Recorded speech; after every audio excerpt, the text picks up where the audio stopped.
Meski terlahir cacat, ia mengelola pekerjaan jutaan dolar hanya dengan 2 kalimat. Tekadnya mengesankan sekretaris manajer.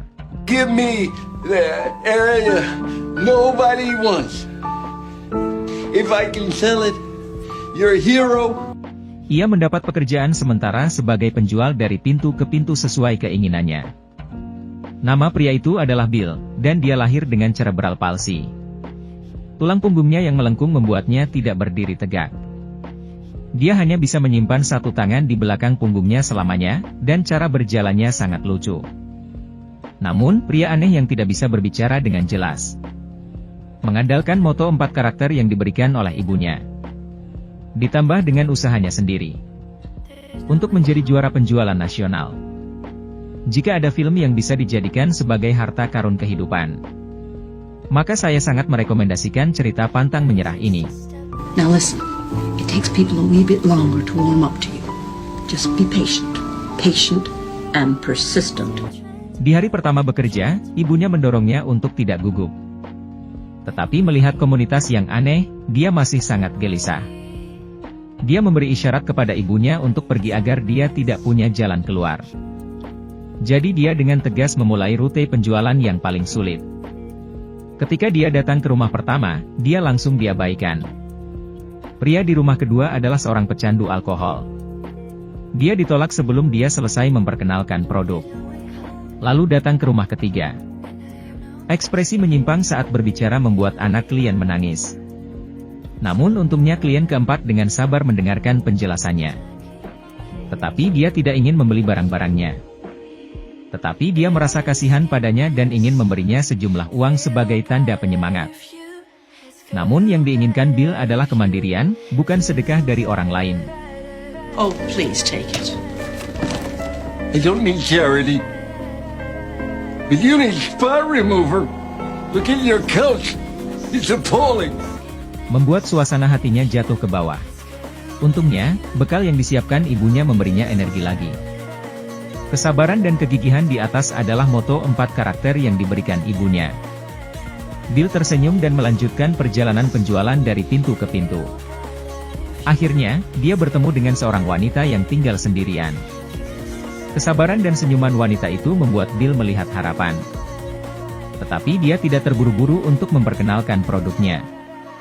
Untuk menutup hubungan dari perspektif membantu pelanggan menghemat uang. Orang kaya itu bangun dengan anggun dan dengan tegas membeli 2. Bill mendengar suara Lacey hari itu. Yang membuatnya tidak percaya bahwa dia benar-benar bisa menjual barang. Dia meneguk minuman beralkohol kuat yang diberikan oleh wanita itu. Berjalan kembali ke ibunya. Saat ini, dia sangat bahagia sehingga dia memutuskan untuk menggunakan penghasilan pertamanya untuk mengajak ibunya makan besar. Di meja makan, ibunya memberinya sebuah jam saku. Yang merupakan peninggalan ayahnya yang telah memenangkan 3 juara penjualan berturut-turut. Dad what? Dad what? Melihat orang asing itu mengejek putranya, sang ibu membalasnya di tempat. Oh, I'm so sorry. I must be a retard or something. Melihat raut bahagia di wajah ibunya saat bercerita tentang ayahnya. Bill bersumpah akan menjadi seperti ayahnya juga. Tapi sebelum mimpi itu berlayar, ia menemui karang yang menghalangi jalannya. Ibu dari anak laki-laki yang ketakutan dan menangis kemarin mengeluh kepadanya. Jika penanganannya tidak baik, pengelola hanya bisa melepaskannya. Menghadapi kesulitan, Bill tidak melarikan diri atau memohon belas kasihan. Dia sekali lagi datang ke rumah anak laki-laki itu dengan sebuah boneka. Yang membuat anak laki-laki itu tertawa sebelum menjulurkan kepalanya. Ibu anak laki-laki itu pun ikut tersenyum saat melihat Bill yang begitu perhatian. What the hell? Come on then. Di malam hari, Bill menunggu ibunya menjemputnya. Ingin berbagi kegembiraan dengannya. Tetapi karena suatu alasan, ibunya tidak datang hari ini. Saya tidak melihat ibu saya ketika saya sampai di rumah. Ketika dia melihat sekeliling dengan cemas. Ibunya dikirim kembali dengan mobil polisi. Begitu dia memasuki pintu. Ibuku sedang menyiapkan makan malam. Menjelaskan secara tidak masuk akal mengapa dia pulang terlambat. Why didn't you call? I couldn't remember our number. Billy,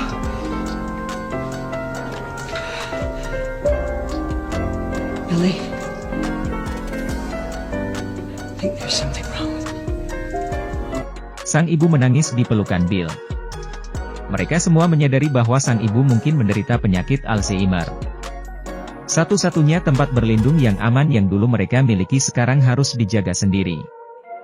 Seiring waktu, pekerjaan Bill menjadi lebih sesuai. Dia dapat berhubungan dengan semua orang yang berhubungan dengannya. Menir Lobby akan membantunya mengikat dasi. Sementara paman akan menyemir sepatunya.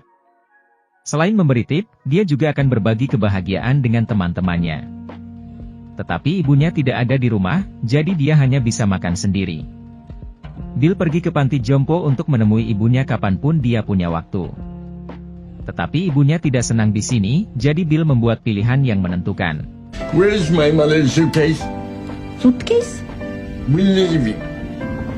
Yes, we're leaving. Jadi mereka pulang dan mencari pengasuh untuk merawat ibu mereka. Bill pergi untuk melanjutkan pekerjaannya. Dia menjual semprotan kuat ke tukang kebun. Dia menemani wanita yang tinggal sendiri. Mendengarkan hidupnya, mengunjungi pecandu alkohol tanpa putus asa.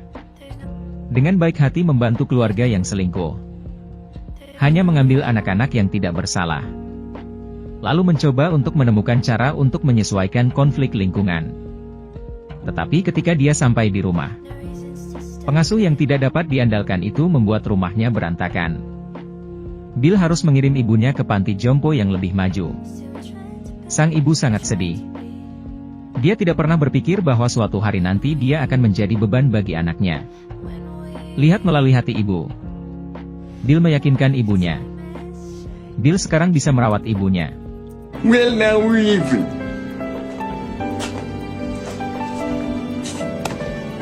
Yang pernah melindunginya dan memberikan perlindungan menyeluruh. Sekarang dirawat dengan hati-hati oleh Bill. Namun, pekerjaan yang terlalu berat. Dengan intensitas tinggi sepanjang tahun. Membuat kesehatannya yang buruk semakin buruk. Dokter memperingatkan dia bahwa jika ini terus berlanjut, dia mungkin lumpuh total. Namun, perhatian Bill bukanlah apakah makanan itu enak, melainkan perhatiannya. Untuk merawat ibunya, Bill hampir menghabiskan semua uang yang diperolehnya. Orang-orang di panti jompo menyarankan agar dia dapat mengajukan subsidi disabilitas. Tetapi Bill menolak untuk melakukannya, dia terus menekankan. I have a job. I'm a salesman. Dalam sekejap mata, kepingan salju turun dan Natal tiba. Wanita yang tinggal sendirian memberinya hadiah. Bill juga mengeluarkan kartu ucapan sebagai hadiah sebagai balasannya. Sebelum pergi, wanita itu mengelus kerah Bill dan ragu-ragu untuk berbicara. Tetapi dia hanya mengucapkan selamat Natal. Dia melihat Bill pergi. Melihat Bill yang berbalik, dia hanya menutup pintu dengan lembut. Dalam perjalanan pulang, Bill berjalan sendirian di jalanan yang penuh dengan lampu warna-warni. Tanpa ditemani ibunya, dia hanya bisa jatuh sendirian di tengah malam pada hari Natal. Tiba-tiba telepon berdering, dan dia diberitahu tentang berita duka. Ibunya meninggal dunia. Kesabaran dan kegigihannya juga memberinya motivasi untuk hidup mandiri. Sekarang ibunya terbaring kedinginan, meninggalkannya selamanya. Bill di pemakaman terdiam untuk waktu yang lama.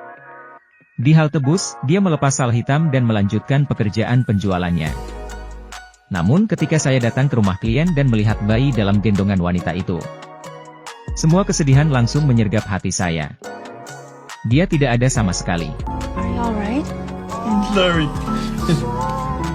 I'll come back another time. Bill tidak bisa lagi menahan air mata yang sudah lama dia tahan, dan segera pergi. Saat ini, dia benar-benar menyadari bahwa dia tidak lagi memiliki seorang ibu. 10 tahun kemudian, pada rapat tahunan perusahaan tahun ini, manajer yang memberinya kesempatan itu telah pensiun. Melihat Bill yang bungkuk, penerus muda itu memandang rendah dirinya. Menertawakan Bill dan keputusan bodoh para pendahulunya. Namun, pada upacara kejuaraan penjualan tahunan berikutnya, nama Bill dipanggil, dan saat dia melangkah ke podium, manajer muda itu akhirnya menyadari kebodohannya. Saat hendak menyampaikan pidato penerimaannya, Bill berkata dengan tulus, I love being a salesman. My father was a salesman. I wish he could be here. And my mother, who taught me patience and persistence, and who would never let me be ashamed. I wish he could be here today. Thank you. Mengandalkan mantra 4 karakter yang diberikan oleh ibunya, Bill akhirnya menyusul jejak ayahnya. Dengan tubuh cacat bawaan serta kesabarannya, dia bersikeras untuk memenuhi sumpahnya sebelumnya. Pada hari itu, Bill datang mengunjungi istrinya yang tinggal sendiri. Namun yang didapatnya adalah kabar bahwa wanita tersebut baru saja meninggal dunia. Putranya membawa Bill ke sebuah ruangan. Yang dilihatnya adalah ruangan yang penuh dengan paket yang belum dibuka. Pria itu memberitahu Bill bahwa selama bertahun-tahun, semua hadiah yang mereka terima adalah barang-barang ini. Dia tidak mengerti mengapa ibunya membelinya dengan banyak ketika dia tidak membutuhkannya. Lingkaran mata Bill menjadi merah. Potongan-potongan dari tahun-tahun ini muncul di benaknya. Wajah yang tersenyum, tangan yang membelai kerah, dan pintu tertutup. Bill tidak pernah lebih sedih dari sebelumnya sejak kehilangan ibunya. Seiring berjalannya waktu ke tahun 90-an. Perusahaan sebelumnya kini telah memasuki era internet dan telepon. Mereka dapat menjual ratusan dolar per jam. Sebaliknya, penjualan dari pintu ke pintu sudah ketinggalan zaman. Sepertinya Bill akan tersingkir oleh waktu. Saat Anda datang ke restoran, orang lain dapat mengobrol satu sama lain sambil makan.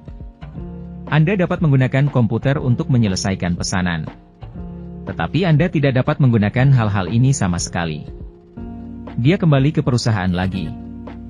Meletakkan kembali koper yang telah menemaninya selama bertahun-tahun. Lalu berbalik dan pergi dengan enggan.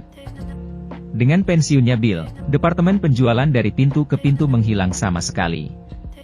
Setelah kembali ke rumah, seorang reporter melakukan kunjungan mendadak. Setelah percakapan, saya mengetahui bahwa dia ternyata adalah anak kecil yang takut menangis oleh Bill. Dia ingin menulis artikel tentang wiraniaga. Tetapi Bill yang frustasi dengan sopan menolaknya. Namun beberapa hari kemudian, wartawan melaporkan kisahnya. Pria yang selalu membawa tas kerja dan topi kecil. Bahkan berjalan dengan sangat lucu, adalah penghubung yang menghubungkan segalanya. Para tetangga sangat merindukannya. Laporan ini menyulut darah Bill lagi. Tetapi ketika dia kembali ke perusahaan, menir muda itu masih membiarkannya menikmati masa tuanya. Tidak berdamai, tetapi tidak punya pilihan selain pergi. Namun, begitu dia naik bus, menir muda itu mengejarnya. Ternyata laporan itu muncul dalam laporan rapat pemegang saham. Membangkitkan perhatian besar perusahaan. Dengan demikian, sosok bengkok itu muncul kembali di antara para tetangga.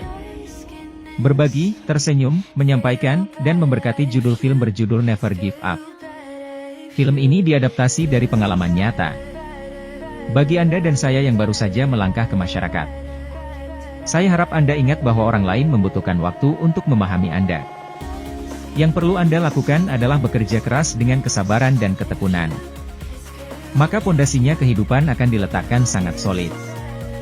Cepat dan nikmati filmnya dengan hati-hati.